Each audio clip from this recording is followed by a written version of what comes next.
बिस्मिल्लाहिर्रहमानिर्रहीम। हमारे पास ये लेक्चर नंबर 5 है ऑफ मॉड्यूल 6। इसमें हम बात करेंगे कस्टेग्लियानो थ्योरम और स्पेशली इसका यूज़ देखेंगे फॉर ट्रसेस। तो सबसे पहले हमने यूनिट लोड मेथड पढ़ लिया है। उसके बाद हमारे पास कस्टेग्लियानो थ्योरम पढ़ने की क्या ज़रूरत है, या हमारे पास क्वेश्चन हो और हमारे पास ऑप्शन हो कि आप वर्चुअल मेथड भी यूज़ कर सकते हैं और कस्टेग्लियानो भी यूज़ कर सकते हैं, तो उसमें से हम कौन सा प्रेफर करेंगे, ये सब कुछ हम इस मॉड्यूल में देखेंगे। सबसे पहले हमारे पास हमने यूनिट लोड मेथड पढ़ा था। उसके लिए हमें क्या करना पड़ता था, एक बार यूनिट लोड लगाना पड़ता था और सारे के सारे रियल लोड को रिमूव करना था और उस वक्त वर्चुअल एनालिसिस करना था। देन उसके बाद सारे के सारे रियल लोड लगा के रियल एनालिसिस करना था। यानी कि हमें कोई भी स्ट्रक्चर की अगर हमें वो डिफ्लेक्शन चाहिए हो या रोटेशन चाहिए हो, हमें अपना एनालिसिस 2 बार करना पड़ता था। कस्टेग्लियानो थ्योरम हमें इस बात से बचाता है और हमारे एनालिसिस को सिर्फ एक बार पे महदूद करता है। कस्टेग्लियानो थ्योरम हमें क्या कहता है कि कस्टेग्लियानो थ्योरम कहता है deflection of any point will be equal to the derivative of a strain energy of the structure with respect to a variable force acting in the direction of deflection। कि अगर मैं इसकी ट्रांसलेशन करूं तो हमारे पास अगर किसी भी पॉइंट की डिफ्लेक्शन चाहिए हो, फॉर एग्जांपल ये आपके पास ट्रस है और ये आपके पास बीम है, आपके पास अगर किसी भी पॉइंट की आपको डिफ्लेक्शन चाहिए, लेट्स एज्यूम मुझे इस पॉइंट की डिफ्लेक्शन चाहिए हॉरिजॉन्टल वर्टिकल और इस पॉइंट की हॉरिजॉन्टल डिफ्लेक्शन चाहिए, तो कस्टेग्लियानो थ्योरम कहता है कि आपने उस पॉइंट पे एक फोर्स लगा देनी है P। उस फोर्स की प्रॉपर्टी क्या है कि वो फोर्स हमारे पास एक वेरिएबल फोर्स है। अब वेरिएबल फोर्स किस लिए है, क्योंकि हमें इसका फिर पार्शियल डेरिवेटिव लेना है। तो मैं यहाँ पे क्या कर दूंगा, फोर्स लगा दूंगा in the direction of deflection. अब मुझे ये वाली डिफ्लेक्शन चाहिए थी तो मैंने इस डायरेक्शन में लगा दिया, और मुझे ये वाली डिफ्लेक्शन चाहिए थी तो मैंने इस डायरेक्शन में फोर्स लगा दी। और फोर्स लगा के फिर उसके बाद हमारे पास total strain energy of the system हमने पहले भी डिस्कस कर चुके थे। एक्सियल फोर्स के केस में हमारे पास स्ट्रेन एनर्जी क्या होती है, और जब बेंडिंग मूवमेंट हमारे पास डोमिनेटिंग फैक्टर हो तो उस वक्त एक्सियल स्ट्रेन एनर्जी क्या होती है, उसके पार्शियल डेरिवेटिव के बराबर होगी। फॉर एग्जांपल इस केस में हमारे पास d/dp ऑफ u e हमारे पास किसके बराबर होगा, डिफ्लेक्शन के बराबर होगा। सेम इस केस में भी partial by partial p of strain energy will be equal to deflection. लेकिन इस केस में पार्शियल एनर्जी जो स्ट्रेन एनर्जी जो होगी वो ड्यू टू बेंडिंग मूवमेंट होगी, क्योंकि इसमें डोमिनेटिंग फैक्टर बेंडिंग मूवमेंट है, और इस केस में आपके पास डोमिनेटिंग फैक्टर क्या है, एक्सियल फोर्सेस है। हमारे पास इसके थ्रू हम रोटेशन भी फाइंड कर सकते हैं। इसको हम बीम्स में ही बात करेंगे, अभी हम जस्ट ट्रसेस की बात करते हैं। अगर axial force axial strain energy की बात की जाए तो वो हमारे पास होती है n² L/2AE। ये हम ऑलरेडी डिफ्लेक्शन के स्टार्ट में बात कर चुके हैं। तो अकॉर्डिंग टू कस्टेग्लियानो थ्योरम हमारे पास अगर हमें किसी भी पॉइंट की डिफ्लेक्शन चाहिए तो वो हमारे पास इसके किसके बराबर हो जाएगी, पार्शियल डेरिवेटिव के बराबर हो जाएगी with respect to a variable force acting in the same direction of deflection. हमारे पास अगर ये बहुत सारे मेंबर है तो फिर हमें समेशन ले लेना होगा। अगर इसको हम अप्लाई कर दें तो हमारे पास लेंथ 2AE, इनमें फोर्स का कोई भी रिलेशन नहीं है, लेकिन n² हमारे पास क्या है, फोर्सेज है, तो डेरिवेटिव इस पे अप्लाई हो जाएगा। आपके पास आ जाएगा 2n into partial n by partial p into L/2AE। n into partial n divided by partial p into L/AE। ये हमारे पास डिफ्लेक्शन का फॉर्मूला है जो कि यूज होगा किसके लिए, ट्रसेस के लिए। इसमें आपके पास एक n है रियल फोर्स है, पार्शियल डेरिवेटिव की फोर्स है, और L/AE तो आपको पता ही है। तो हमारे पास प्रोसीजर क्या रहेगा, हमारे पास प्रोसीजर सेम रहेगा कि हमने सबसे पहले क्या करना है, P फोर्स को अप्लाई करना है।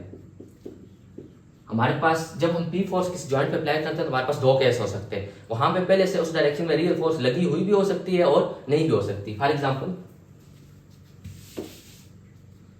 आपके पास वर्टिकल डिफ्लेक्शन ऑफ जॉइंट सी चाहिए, ये है ABC और 2 मेंबर हैं आपके पास ABC, लेकिन इस पे आपके पास ऑलरेडी यहाँ पे 4 किलो न्यूटन की फोर्स लगी हुई है और इस पे आपके पास हॉरिजॉन्टल 4 किलो न्यूटन की फोर्स लगी हुई है। आपने दोनों केसेस में vertical deflection of joint C find करने हैं। तो अगर आप देखें तो इस वक्त डिफ्लेक्शन की डायरेक्शन में आपके पास 4 किलो न्यूटन की फोर्स लगी हुई है, लेकिन इस केस में आपके पास डिफ्लेक्शन की डायरेक्शन में कोई भी फोर्स नहीं लगी हुई। तो इससे फर्क नहीं पड़ता कि फोर्स लगी हुई है या नहीं लगी हुई। अगर लगी हुई है तो हम उसको P से रिप्लेस कर देंगे, अगर नहीं लगी हुई तो अपने आप से P लगा देंगे। फॉर एग्जाम्पल यहाँ पे 4 किलो न्यूटन की जगह क्या आ जाएगा, P आ जाएगा, और यहाँ पे P तो है ही नहीं तो यहाँ पे P आ जाएगा। लेकिन इसके अलावा आपके पास अगर देखें यहाँ पे कोई और रियल फोर्स नहीं लगी थी। फॉर एग्जाम्पल ये ट्रस कुछ इस तरह हो, तो यहाँ पे अगर मेरे पास 4 किलो न्यूटन फोर्स लगी है, यहाँ पे 4 किलो न्यूटन फोर्स लगी है, इसके साथ मैंने छेड़छाड़ नहीं करनी। मैंने जिस जॉइंट पे है उसी जॉइंट पे P को या तो रिप्लेस कर देना है या P को ऐड कर देना है। उसके अलावा जितनी भी रियल फोर्सेज है वो अपनी जगह पे रहेगी। अब यहाँ पे आपने पी फोर्स वर्टिकल डायरेक्शन में ऐड कर दिए। यूनिट लोड के केस में हम रियल फोर्सेस को रिमूव करते थे, लेकिन इस केस में मैंने रियल फोर्सेस के साथ कुछ भी नहीं किया, जस्ट 4 किलो न्यूटन अपनी जगह पे। तो सबसे पहले हम पी अप्लाई करेंगे और मेंबर के हर मेंबर में जो फोर्सेज होगी in the form of P होगी। जैसे फॉर एग्जांपल ये आ गया 2 + 3p, 2 + 0.1p, 2 + 0.8p, कुछ भी इस तरह के हिसाब से आपके पास फोर्सेज आ जाएंगे। देन आप उसके बाद क्या करेंगे, दूसरा स्टेप आपके पास होगा पार्शियल डेरिवेटिव dN/dp। तो आपके पास अगर 2 + 0.1p है, 2 + 0.1p, अगर आप इसका पार्शियल डेरिवेटिव लेते हैं विद रिस्पेक्ट टू p, तो आपके पास 2 क्या है, कांस्टेंट है, 0 हो जाएगा, p का डेरिवेटिव 1, तो इसका आंसर क्या आ जाएगा 0.1। अगर इसकी बात करें 2 + 0.8p की, तो 2 का डेरिवेटिव 0, 0.8 का p का डेरिवेटिव 1 और इसका आंसर 0.8 आ जाएगा। देन आपके पास तीसरा स्टेप, मोस्ट इंपॉर्टेंट स्टेप, कि आपने n को फाइंड करना है। अब n किस तरह फाइंड करना है कि आपने यहाँ पे जो इक्वेशन लिखी होगी, कौन सी, 2 + 0.1p, 2 + 0.8p, ये वाली जो इक्वेशन है इसमें p की ओरिजिनल वैल्यू पुट करनी है। अब हमारे पास इस केस में अगर आप देखें तो p की ओरिजिनल वैल्यू क्या थी, p की वैल्यू 4 किलो न्यूटन थी, हमने उसको p के साथ रिप्लेस किया था। तो अब हम इसमें p की जगह क्या पुट करेंगे, 4 किलो न्यूटन पुट करेंगे। लेकिन इस केस में अगर आप देखें तो यहाँ पे p था ही नहीं, p हमने अपने आप से लगाया है, तो इसका मतलब है p की जगह हमने क्या पुट करना है, 0 पुट करना है, क्योंकि p पहले नहीं था, तो p की जगह हमने अपने आप से 0 फोर्स लगाई है, तो हम p की जगह 0 पुट करना होगा। और जिस केस में आपके पास p की कोई वैल्यू थी तो आपने p की वो वैल्यू पुट करनी है। देन उसके बाद सिंपल आपके पास क्या है, कैलकुलेशन। और कैलकुलेशन भी हमारे पास इस केस में थोड़ी सी ज्यादा हो जाती है, तो हम क्या करते हैं, टेबल बना के करते हैं। सो इसको बेहतर समझने के लिए हम एक एग्जांपल करते हैं। सो हमारे पास अब ये एग्जांपल है कि हमने क्या करना है, vertical deflection of joint C apply कर फाइंड करनी है। अब यहाँ पे हमने वर्टिकल डिफ्लेक्शन फाइंड करनी है और वर्टिकल में आपके पास कोई भी फोर्स नहीं लगी हुई। इसके बाद हम एक एग्जांपल करेंगे जहाँ पे आपके पास जिस डायरेक्शन में हम डिफ्लेक्शन फाइंड कर रहे हैं उस डायरेक्शन में कोई फोर्स भी लगी हुई हो। तो हमारे पास vertical deflection of joint C find करनी है। ई हमें गिवन है, एरिया हमें गिवन है, सिंपल ट्रस है विद हिंज एंड रोलर। अगर इन एंगल की बात की जाए तो आपके पास परपेंडिकुलर 3 है, बेस 4 है, तो ये एंगल 36.87 हो जाएगा और ये भी 36.87 हो जाएगा। सो हमने फर्स्ट स्टेप हमारे पास क्या होगा कि हम पी फोर्स को अप्लाई करें और उसकी वजह से हमारे पास मेंबर के हर मेंबर में फोर्सेस फाइंड करें। तो हमारे पास ये वाला स्टेप कॉम्प्लिकेटेड हो जाता है जब हम पी फोर्स को और रियल फोर्स को एक साथ डील करते हैं। फॉर एग्जांपल यहाँ पे पी फोर्स भी लगी हुई है और यहाँ पे आपके पास 4 किलो न्यूटन फोर्स भी लगी हुई है। अब तो आपके पास 3 मेंबर का ट्रस है, आप इजीली इसको पी और रियल के साथ एक साथ कर सकते हैं। लेकिन in most of the cases जब आपके पास कॉम्प्लिकेटेड ट्रस हो, 10-12 मेंबर वाला ट्रस हो, तो आपके पास पी फोर्स को और रियल फोर्सेस को एक साथ डील नहीं कर सकते। अब हमारे पास रियल फोर्स भी एक ही रियल फोर्स है। अब ये कोई कॉम्प्लिकेटेड सा ट्रस होता, फॉर एग्जांपल यहाँ पे भी आपके पास 4 किलो न्यूटन लग रहे, यहाँ पे भी आपके पास 8 किलो न्यूटन लग रहा होता, तो आपके पास पी फोर्स को और रियल फोर्स को एक साथ डील करना बहुत मुश्किल होता है। तो उससे बचने के लिए हम अपने एनालिसिस को क्या करते हैं, पहला जो स्टेप था कि पी फोर्स के थ्रू मेंबर के हर मेंबर में फोर्सेस फाइंड करना है in the form of P, उसको हम 2 स्टेप में डिवाइड कर देते हैं। पहला स्टेप आपके पास क्या होता है कि आप पी एनालिसिस करना है और आपने रियल एनालिसिस करना है। फॉर एग्जाम्पल यहाँ पे मैंने क्या कर दिया, पी फोर्स अप्लाई कर दी। अब मैं पी वाले को अलग करूंगा और रियल को अलग करूंगा।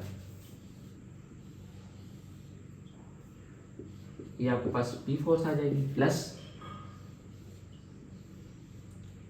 ये आपके पास रियल फोर्स आ जाएगी।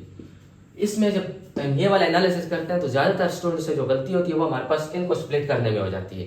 फॉर एग्जांपल मेरे पास ये था और मुझे क्या चाहिए थी, इसकी हॉरिजॉन्टल डिफ्लेक्शन चाहिए थी। फॉर एग्जांपल हॉरिजॉन्टल डिफ्लेक्शन सी पे चाहिए थी। तो जब हम इसको डिवाइड करेंगे तो ये किस तरह डिवाइड होगा, हमारे पास यहाँ पे पी लग जाएगी और यहाँ पे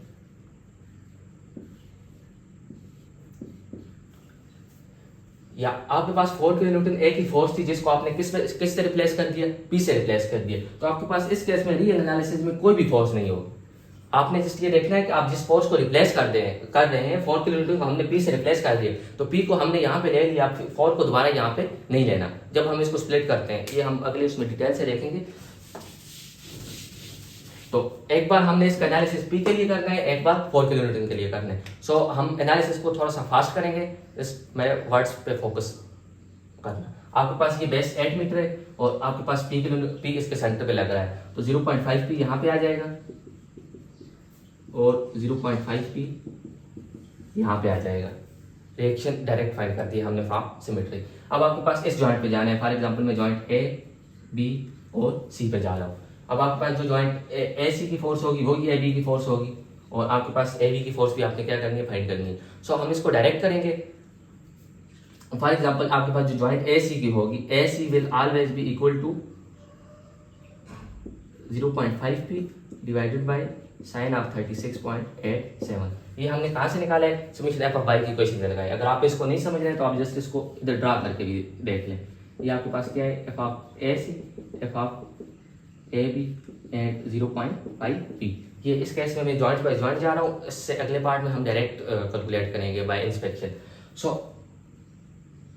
आपके पास समीशन एफ ऑफ वाई से क्या आ जाएगा, 0.5p minus plus F A C into sine of 36.87। ये वाला एंगल 36.87 है। समीशन एफ ऑफ वाई हमने पहले इसलिए लगाया है, समीशन एफ ऑफ वाई हमने पहले इसलिए लगाया है कि हमारे पास एफ ए सी सिर्फ अननोन था और 0.5 आपके पास नोन था। समीशन एफ ऑफ एक्स में आपके पास एफ ए भी अननोन होगा और एफ ए सी भी अननोन होगा, तो समीशन एफ ऑफ एक्स हम पहले नहीं लगा सकते। सो यहाँ से आपके पास जो फोर्स आ जाएगी,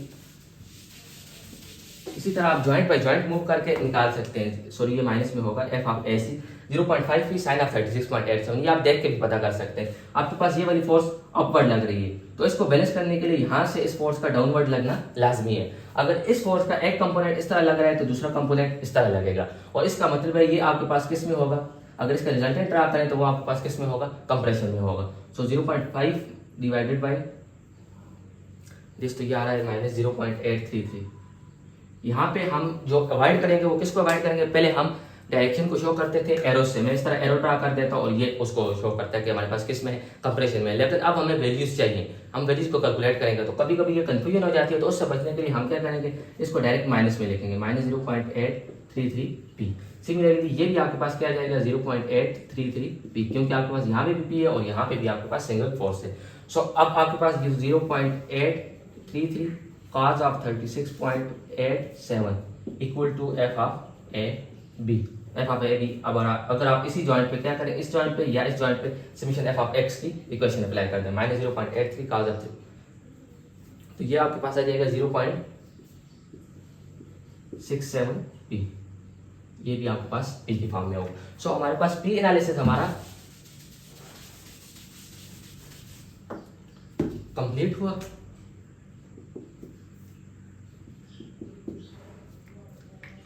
इसके बाद हम रियल एनालिसिस कर रहे हैं। 4 किलो न्यूटन, अब यहाँ पे आपके पास हिंज है, यहाँ पे रोलर है। हॉरिजॉन्टल फोर्स को आपके पास सिर्फ और सिर्फ हिंज रेजिस्ट कर सकता है, रोलर रेजिस्ट नहीं कर सकता अगर वो हॉरिजॉन्टल स्टेट में हो। तो आपके पास यहाँ पे 4 किलो न्यूटन है, तो ये सिर्फ और सिर्फ यहाँ पे बैलेंस हो सकता है 4 किलो न्यूटन। अब आपके पास समीशन एफ ऑफ एक्स भी बैलेंस है, समीशन एफ ऑफ वाई भी बैलेंस है। लेकिन अगर आप देखें तो ये दोनों क्या कर रहे हैं, एक मूवमेंट बना रहे हैं, क्लॉकवाइज मूवमेंट बना रहे हैं, मैग्नीट्यूड के दो पैरेलल फोर्सेस अपोजिट डायरेक्शन, और उन दोनों के दरमियान आपके पास परपेंडिकुलर डिस्टेंस कितने हैं, 3। तो आपके पास ये जो मूवमेंट बना रहे हैं 4 × 3, तो आपके पास 12 की मूवमेंट आपके पास क्या है, अनबैलेंस है। अब इस स्ट्रक्चर में आपके पास जब भी आपके पास मूवमेंट अनबैलेंस हो, ये हम फ्रेम्स में ये वाला कंसेप्ट बहुत ज्यादा यूज करेंगे, थोड़ा सा फोकस रखें। जब भी आपके पास मूवमेंट अनबैलेंस हो तो उसको हम 2 तरीकों से बैलेंस कर सकते हैं। या तो आप उसको क्या करें, फिक्स ज्वाइंट पे डायरेक्ट, आपके पास यहाँ पे 12 अनबैलेंस है, अगर मेरे पास यहाँ पे कोई फिक्स ज्वाइंट होता तो मैं यहाँ पे डायरेक्ट क्या कर देता, एंटी क्लॉकवाइज यहाँ पे 12 लिख देता, तो आपके पास मूवमेंट भी बैलेंस हो जाती है, एफ ऑफ एक्स भी बैलेंस हो जाता है, एफ ऑफ वाई भी बैलेंस हो जाता है। लेकिन हमारे केस में यहाँ पे कोई भी फिक्स ज्वाइंट नहीं है, तो हमारे पास दूसरा क्या होता है कि आप इसको 2 फोर्सेस के थ्रू बैलेंस कर दें, कपल मूवमेंट, सॉरी इसको कपल मूवमेंट कहते हैं। आप कपल मूवमेंट का क्या सिस्टम है कि आपके पास 2 फोर्सेस लगानी है आपने अपोजिट डायरेक्शन में, जिन दोनों के दरमियान परपेंडिकुलर डिस्टेंस हो। तो क्या हम इस स्ट्रक्चर में किसी भी जगह 2 पैरेलल फोर्सेस लगा सकते हैं अपोजिट डायरेक्शन में? तो इसका जवाब है हाँ। अगर आप यहाँ देखें और यहाँ देखें तो आपके पास ये क्या है, रोलर स्पोर्ट है और हिंज स्पोर्ट है, ये दोनों एफ ऑफ वाई को रेजिस्ट कर सकते हैं। तो हम इस डायरेक्शन में यहाँ पे 2 फोर्सेस लगा सकते हैं। सो हमारे पास अगर ये देखें, ये आपके पास क्या है, क्लॉकवाइज, तो इसको रेजिस्ट करने के लिए आपके पास एंटी क्लॉकवाइज होना चाहिए। इस कपल की मूवमेंट आपके पास एंटी क्लॉकवाइज होनी चाहिए। कपल की मूवमेंट हम किस तरह फाइंड करते हैं, अब सेंटर पे कोई भी पॉइंट ले लें और उसके थ्रू उस फोर्स को रोटेट करें। अगर आप इसको देखें इस पॉइंट के थ्रू, तो ये आपके पास एंटी क्लॉकवाइज रोटेट करता है। इसको देखें, ये एंटी क्लॉकवाइज, इन दोनों के दरमियान इसको देखें तो ये क्लॉकवाइज, या इसको देखें इस पॉइंट के राउंड तो ये भी क्लॉकवाइज। सो हमारे पास ये कपल मूवमेंट थी। अब इन फोर्सेस का मैग्नीट्यूड किस तरह फाइंड करना है, सो फोर्सेस का मैग्नीट्यूड आपके पास जितने भी कपल मूवमेंट अनबैलेंस है हमारे पास कितनी है 12। इस कंसेप्ट पे जरा फोकस रखेंगे, हम बहुत ज़्यादा यूज़ करेंगे और बहुत फास्टली यूज़ करेंगे। मैं फर्स्ट टाइम बड़ी डिटेल से बता रहा हूँ क्योंकि मैं फर्स्ट टाइम यूज़ कर रहा हूँ। तो आपके पास कपल मूवमेंट जो अनबैलेंस है, unbalanced movement divided by distance between the forces, unbalanced movement divided by distance between the forces एड, तो ये आपके पास कितना आ जाएगा 1.5। So this is 1.5, this is 1.5। अगर आपको नहीं समझ आई तो आप इसको दोबारा देख सकते हैं, 1.5 और 1.5। सो अब आपके पास दोबारा इस पे समीशन एफ ऑफ वाई की इक्वेशन लगा दें तो आपके पास 1.5 divided by F B C F B C is equal to 1.5 divided by sine of 36.87, तो ये आपके पास कितना आता है 2.5, और ये आपके पास पॉजिटिव आएगा। क्यों? अगर आप इसको देख भी लें तो आपके पास ये वाली फोर्स क्या लग रही है, डाउनवर्ड लग रही है, तो इसका मतलब है ये वाली फोर्स को अपवर्ड लगना लाजमी है। अगर ये अपवर्ड लग रही है तो इसका दूसरा कंपोनेंट इस तरह लग रहा होगा, इसका रिजल्टेंट इस तरह बनेगा। जब भी आपके पास फोर्सेज जॉइंट से अब दूसरी तरफ मूव करें तो आपके पास वो टेंसाइल फोर्सेज होती हैं। सो दिस इज 2.5, तो आपके पास ये सिमेट्री है, लेकिन आपके पास ये 1.5 की डायरेक्शन अपोजिट है, तो ये आपके पास क्या हो जाएगा -2.5, और ये आपके पास आ जाएगा 2 किलो न्यूटन। किस तरह? अगर आप इस जॉइंट पे समीशन एफ ऑफ एक्स की इक्वेशन लगा दें तो -2.5 इंटू cos ऑफ 36.87, ये आपके पास 2 kilo newton, sorry 2 kilo newton आ जाएगा। यहाँ पे आपके पास minus of F A B और -2.5, तो आपके पास F A B 2 kilo newton के बराबर आ जाएगा। ये हमारा पहला स्टेप था। इस पे जस्ट ज़्यादा टाइम इसलिए लिए कि हम फर्स्ट टाइम कर रहे थे, नहीं तो ये जस्ट बाय इंस्पेक्शन थे कि 2 मिनट में सॉल्व हो जाते। फिर उसके बाद हम क्या करेंगे, टेबल बनाएंगे। टेबल में हमारे पास क्या होगा, पहला आपके पास होगा मेंबर्स, दूसरा आपके पास होगा पी फोर्सेस, तीसरा आपके पास हो जाएगा partial N by partial P, और एन फोर्सेस और लेंथ ऑफ मेंबर, और आपके पास लास्ट वाला हो जाएगा एन, इनको मल्टीप्लाई करके partial N by partial P and N. ये आपके पास टेबल हर केस में, ट्रस के केस में हम बनाएंगे और बीम्स और फ्रेम के केस में नहीं बनाएंगे। वहाँ पे हमारे पास इंटीग्रल है, हम उसकी बेस को सेम रख के उसको याद रखने की कोशिश करेंगे, वो हम बीम्स और फ्रेम्स में डायरेक्ट सॉल्व करेंगे। सो अगर आप मेंबर की बात करें तो आपके पास कौन कौन से हैं, ए बी, बी सी और सी ए। अगर ए बी में पी फोर्स की बात करें, सो पी फोर्स आपके पास उस वक्त था जब आप पी फोर्स और रियल फोर्सेस एक साथ अप्लाई करके एनालिसिस करते थे, यानी कि पी फोर्स आपके पास इन दोनों का सम हो जाएगा 0.6 P plus 2, 67 P plus P plus 2। अगर आप इसका पार्शियल डेरिवेटिव ले लें तो कांस्टेंट का डेरिवेटिव 0, पी का डेरिवेटिव 1, तो इसका आंसर क्या आ जाएगा 0.67। और n आपके पास n किस तरह फाइंड होता है, n के लिए आपने जो भी p की ओरिजिनल वैल्यू थी वो p फोर्स वाले कॉलम में पुट करनी है। इस केस में हमारे पास p की ओरिजिनल वैल्यू क्या थी 0, हमारे पास p कोई भी उस डायरेक्शन में रियल फोर्स नहीं लग रही थी, तो इसमें अगर आप 0 पुट करते हैं तो इसका आंसर आपके पास 2 आ जाएगा, और इसकी लेंथ आपके पास गिवन है 8 मीटर। अगर आप इसको मल्टीप्लाई करते हैं तो ये आपके पास 10.72 आ जाएगा। सिमिलरली अगर BC की बात करें तो आपके पास -0.833 p -2.5, सो -0.833 आपके पास पी फोर्स हो जाएगी,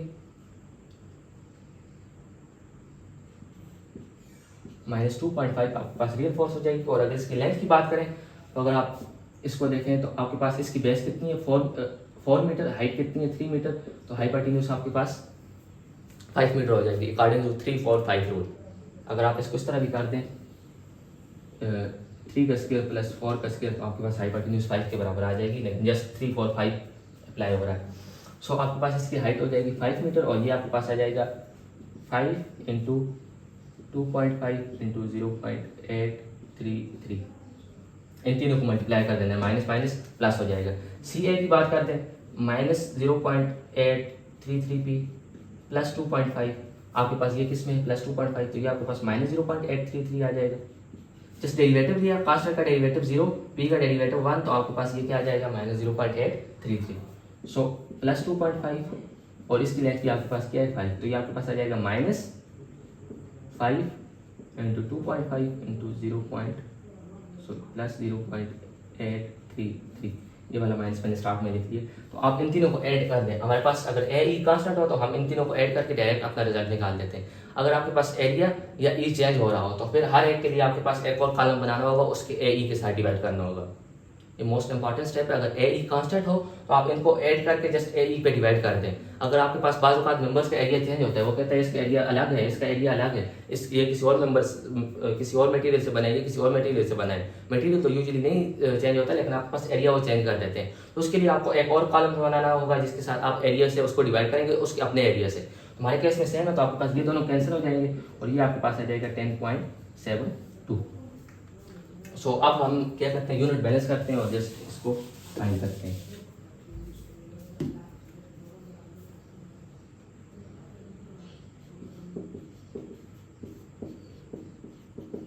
डिवाइडेड बाय ए ई, ये डिफ्लेक्शन के बराबर। अगर इसके यूनिट की बात की जाए तो आपके पास एन इंटू एल के यूनिट के बराबर होगा, क्योंकि आपके पास ये जो दूसरी फोर्स है वो उस तरफ वन टाइम डेल्टा, हमने रियल फोर्सेज में इसको डिटेल से डिस्कस किया, तो वन टाइम डेल्टा के साथ एक फोर्स का यूनिट कैंसिल हो जाएगा। सो आपके पास 10.72 फोर्सेस हमने किलो न्यूटन में यूज किए और डिस्टेंस किसमें, मीटर में, kilo newton metre divided by A E. अगर आप इसको चेंज कर दें तो 10.72 मल्टीप्लाई बाय 10⁻⁶, 3 किलो की वजह से 3 मीटर की वजह से, डिवाइडेड बाय एरिया आपके पास 400 मिलीमीटर का स्केल। और अगर आप इसकी बात करें तो ये आपके पास आ जाएगा 200,000 मेगा पास्कल, यानी कि न्यूटन पर millimetre scale. Millimetre scale millimetre के ऊपर, इसका यूनिट आपके पास न्यूटन मिलीमीटर रह जाएगा। सो न्यूटन न्यूटन के साथ, तो ओवरऑल यूनिट आपके पास सिर्फ और सिर्फ क्या रह जाएगा, मिलीमीटर रह जाएगा। और आप इसको कैलकुलेट करें तो ये आपके पास 0.13 मिलीमीटर बनता है। सो जस्ट ये रिमेंबर कर लें कि आपके पास यहाँ पे जो आता है वो किसकी यूनिट में आता है, फोर्स और डिस्टेंस की यूनिट में आता है। सो अब हमारे पास ये दूसरा एग्जाम्पल है, इसमें हमें क्या करना है, डेल सी वर्टिकल फाइंड करने। अब पहले एग्जांपल से इसमें थोड़े से मेंबर्स भी ज़्यादा हैं, और दूसरा पहले एग्जांपल में हम जिस जॉइंट की डिफ्लेक्शन फाइंड कर रहे थे वहाँ पे पी फोर्स नहीं लगी हुई थी, लेकिन इस केस में हमारे पास क्या है, यहाँ पे ये सी जॉइंट है, इसकी हम वर्टिकल डिफ्लेक्शन फाइंड कर रहे हैं और यहाँ पे ऑलरेडी 4 किलो न्यूटन की फोर्स लगी हुई है। सो हमारे पास बेसिक स्टेप वही रहेगा कि हम इस 4 किलो न्यूटन को किससे रिप्लेस कर देंगे, पी से रिप्लेस कर देंगे।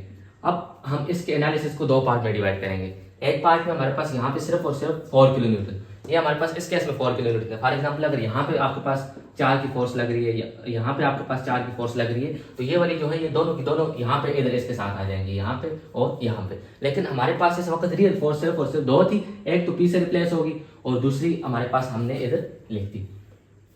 एंड इसके अलावा पी फोर्स ये, अब यहाँ पे P की जगह 4 किलो न्यूटन की फोर्स थी, इसको स्प्लिट करते हुए अक्सर ये गलती हो जाती है कि हम रियल एनालिसिस साथ कर देते हैं, यहाँ पे भी 4 किलो न्यूटन की फोर्स लगा देते हैं, जो कि बहुत कॉमनली हो जाती है, बहुत ज्यादा गलती होती है। जब हमारे पास P वाला एक बार उधर हो गया तो इसको हमने इधर नहीं लेना।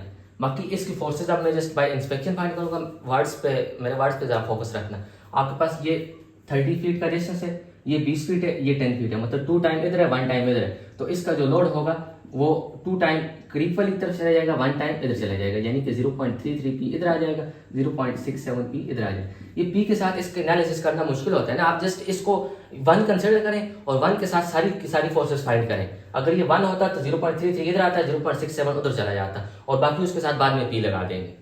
सिंपल 1 के साथ एनालिसिस करके उन फोर्सेस के साथ पी लगा देंगे। आपके पास इसकी हाइट भी 10 है, बेस भी 10 है, तो ये एंगल क्या हो जाएंगे, 45 हो जाएंगे।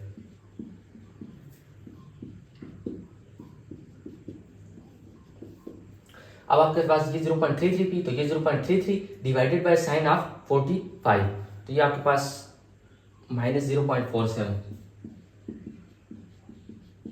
0.33 P divided by sine of 45। लेकिन आपके पास ये अपवर्ड लग रहा है तो इसको बैलेंस करने के लिए उसे डाउनवर्ड लगना होगा, तो ये आपके पास माइनस 0.47 आ जाएगा। सिमिलरली अगर ये minus 0.47 into cos of 45, sine 45 cos 45 cancel, तो आपके पास ये 0.33 पी आ जाएगा। इसका x कंपोनेंट कितना है, 0.33 पी का। अगर आपके पास यहाँ पे x कंपोनेंट इससे बैलेंस हो रहा है तो यहाँ पे इसका x कंपोनेंट इसके साथ बैलेंस होगा 0.33 पी। अब इसका x कंपोनेंट माइनस है तो इस तरफ लग रहा होगा 0.33, और इसको बैलेंस करने के लिए दूसरे को इस तरफ लगना होगा, तो इस वजह से ये माइनस 0.33 पी आ गई। Similarly 0.67 divided by sine of 45, तो ये minus 0.95, minus 0.67 divided by sine of 45। अगर कोई कैलकुलेशन की मिस्टेक हो या कुछ हो तो वो खुद नोट कर ले। 0.67 डिवाइडेड बाय साइन ऑफ 45 तो 0.95। अब आपके पास ये 0.95 और cos 45 sin 45 कैंसिल हो जाएंगे। ये वाली फोर्स आपके पास किसके बराबर होगी 0.67 डिवाइडेड बाय साइन 45, और मुझे अगर ये चाहिए तो multiply by cos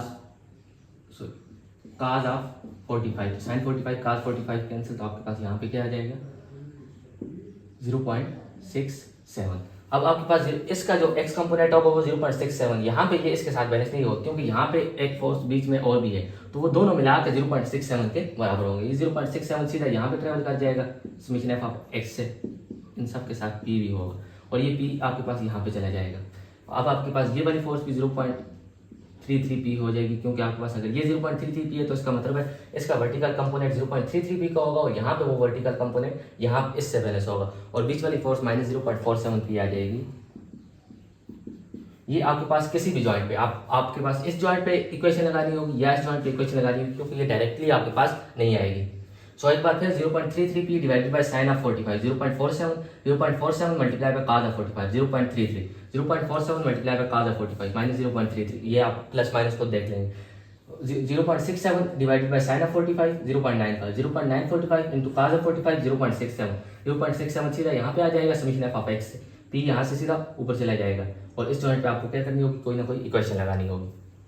so same case और के साथ, अब आपके पास ये वाला डिस्टेंस 1 टाइम है तो यहाँ पे लोड 2 टाइम आ जाएगा 2.67, और ये वाला डिस्टेंस 2 टाइम है तो यहाँ पे लोड आपके पास 1 टाइम चला जाएगा 1.33, सेम 1.33 यहाँ पे ट्रेवल हो जाएगा, ये वाला हो जाएगा 1.33 divided by sine of 45, 1.33 divided by sine of 45, तो ये आपके पास काटे इधर से यार, ये क्या हो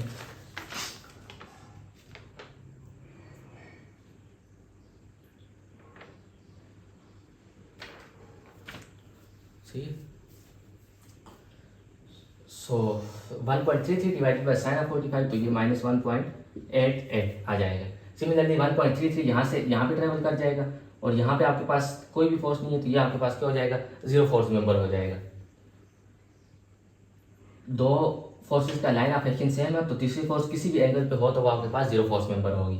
0.67 divided by 0.67 divided by sine of 45, तो माइनस 3.77, ये माइनस प्लस हम ऑलरेडी एक्सप्लेन कर चुके हैं। तो ये 2.67 यहाँ से यहाँ पे आ जाएगा, और ये वाला माइनस 2.67 हो जाएगा, जैसे यहाँ पे ये 0.33 0.33 0.33 माइनस 0.33, तो 2.67 एंड दिस इज 2.67, और ये आपके पास माइनस 1.8 है। ये वाला जो है इसके लिए आपको या तो इस जॉइंट को सॉल्व करना होगा या फिर आपको इस जॉइंट को सॉल्व करना होगा, ये आपके पास उसी से आएगा, ये आप डायरेक्ट नहीं निकाल सकते, बाकी सारे आप डायरेक्ट कैलकुलेटर से निकाल सकते हैं। सो हमारे पास पी एनालिसिस और ये वाला एनालिसिस आपके पास कंप्लीट हो गया। अब हमें क्या करना है, टेबल बनाना है, हमने स्टेप ऑलरेडी लिखे हुए हैं, P analysis then dn by dp n, और फिर टेबल, सॉरी ये टेबल आपके पास यहाँ पे होगा, टेबल बना के फिर उसके बाद सबको सॉल्व करना है। सो ए बी की अगर बात की जाए तो आपके पास रियल फोर्स क्या है 2.67, और पी फोर्स आपके पास क्या है प्लस 0.33 पी। 2.67 अगर आप इसका डेरिवेटिव ले लें 2.67 का 0 और p का डेरिवेटिव 1, तो ये आपके पास 0.33 आ जाएगा p। और एन फोर्स के लिए आपने क्या करना है, p की वैल्यू पुट करनी है। लास्ट टाइम हमने p की वैल्यू 0 पुट की थी क्योंकि आपके पास यहाँ पे कोई भी फोर्स नहीं थी। अब आपके पास p की वैल्यू क्या होगी, जहाँ पे आपके पास कितनी फोर्स लग रही थी पहले ही, तो यहाँ पे आपके पास 4 किलोन्यूटन की फोर्स लग रही थी जिसको हमने p से रिप्लेस किया था। सो अब हमने p की जगह क्या पुट करना है, 4 किलोन्यूटन पुट करना है, यानी 2.67 प्लस 0.33 इंटू 4, और ये आपके पास रियल फोर्स आ जाएगी, और यहाँ पे लेंथ ऑफ मेंबर आपके पास कितनी है 10 फीट है। सिमिलरली ये ए बी के लिए, इसी तरह आपके पास बी सी के लिए भी हो जाएगा 1.33 प्लस 0.67 पी। आपके पास ये सॉरी इसमें p का डेरिवेटिव 1 हो जाएगा, ये 0.33 होगा और ये 1.33 हो जाएगा, और ये आपके पास हो जाएगा 1.33 प्लस 0.67 इंटू 4। लास्ट टाइम हम 0 पुट कर रहे थे, वहाँ पे कोई भी फोर्स नहीं थी, यहाँ पे अब ऑलरेडी 4 की फोर्स थी तो हमने 4 पुट करना है, और इसकी लेंथ भी आपके पास क्या है 10 है। आप इनको सॉल्व करके इसको मल्टीप्लाई कर दें, इसको मल्टीप्लाई कर दें। सिमिलरली एक मैं ये वाला मेंबर ले लेता हूँ, ये कौन सा है बी ई आपके पास क्या हो जाएगा minus 1.88 plus sorry minus 0.47 P. तो आपके पास इसका डेरिवेटिव माइनस 0.47 और माइनस 1.88 प्लस -0.47 इंटू 4, इसको क्या करना है, सॉल्व करना है। ये तीनों आपके पास सॉल्व करेंगे, इसकी लेंथ आपके पास 14.14 आ जाएगी। किस तरह, अंडर द स्क्वायर रूट 10 का स्क्वायर प्लस 10 का स्क्वायर। आपके पास इसकी परपेंडिकुलर भी 10 है, बेस भी 10 है, तो हाइपोटेन्यूज इसके बराबर हो जाएगी। और इन तीनों को सॉल्व कर लेंगे। इसी तरह आप सारे मेंबर्स के लिए करेंगे। ये मैंने 3 के लिए किए, 1 2 3 4 5 6 7 8, आप इन सब मेंबर्स के लिए करेंगे। और इसमें से कुछ आपके पास सेम होंगे, जिनके वर्चुअल रियल फोर्सेज और पी फोर्सेज आपके पास सेम हो, तो उस केस में आप उनको 2 के साथ मल्टीप्लाई करके या कुछ भी शॉर्टकट निकाल के कर सकते हैं। जैसे आपके पास अगर ये देखें तो आपके पास ये क्या है, 0.67 और 1.33 और 0.67। आपके पास ये दोनों में से एक के लिए कैलकुलेट कर दे और उसको 2 के साथ मल्टीप्लाई करके लिख दे। लेकिन उसके लिए आपको कैलकुलेशन को बहुत स्ट्रांग और बहुत ज़्यादा प्रैक्टिस की जरूरत होगी। अगर आपके पास और भी बहुत से हैं, -2.67 0.33, इसके अलावा और 2.67 0.33, ये दोनों भी सेम है, क्योंकि माइनस माइनस प्लस हो जाएगा यहाँ पे। अगर ये भी माइनस हो ये भी माइनस हो तो माइनस माइनस प्लस हो जाएगा, और ये ऑलरेडी प्लस है तो प्लस इंटू प्लस प्लस। इसी तरह आप सब करेंगे और आपके पास जब इस कॉलम को आप वो करेंगे तो सम करेंगे तो आपके पास डेल बाई ई आई की वैल्यू आ जाएगी। इन द ई आई की फॉर्म में वर्टिकल डिफ्लेक्शन आ जाएगी आप जॉइंट सी। सो ये हमारे पास था about Castigliano theorem and truss analysis. So हमारे पास सेम प्रोसीजर है, हमने पी एनालिसिस करना है। ट्रस के केस में हम इसको 2 बार करेंगे, एक बार पी के लिए, एक बार रियल फोर्सेस के लिए। लेकिन हमारे पास ये हम बीम्स और फ्रेम में ऐसा नहीं करेंगे। बीम और फ्रेम में ये बहुत सिंपल हो जाता है with respect to unit load method या वर्चुअल लोड। सो सेकंड में हम टेबल बना लेंगे, then partial N by partial P और एन, और फिर लास्ट में कैलकुलेशंस।